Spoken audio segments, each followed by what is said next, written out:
storm is just pushing the water toward Georgia and South Carolina. Right, and because of the coastline, you're going to see more of that onshore push from those counterclockwise winds. Yeah. All right. So every time we hear, thanks, Janice, every time we hear about a hurricane, we hear about climate change. And it's because everyone's got cars and planes.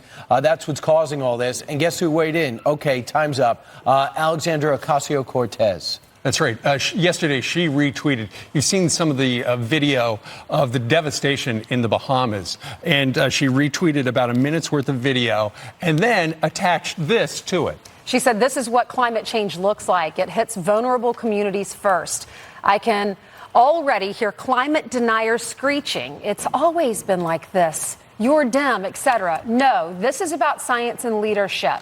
We either decarbonize and cut emissions, or we don't and let people die. And keep in mind, she is one of the people who has supported the Green New Deal. It was kind of her idea.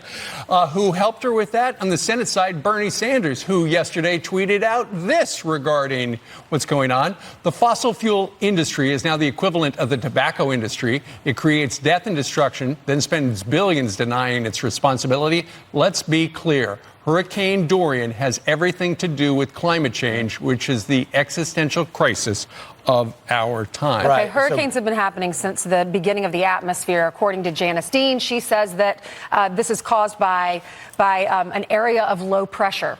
Right. By the way, so Bernie Sanders, after making that statement, got on his private jet and went to his next event. Roy Spencer is a meteorologist. He was on with Martha McCallum the other day. And he says, listen, as bad as this is, he says, just keep this in perspective. Let's listen.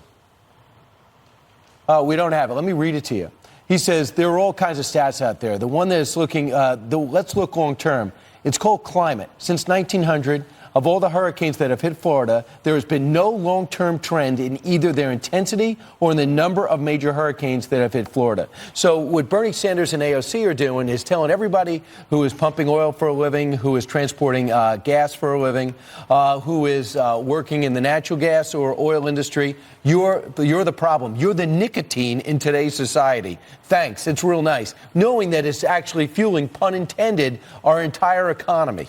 Yeah, let us know what you think.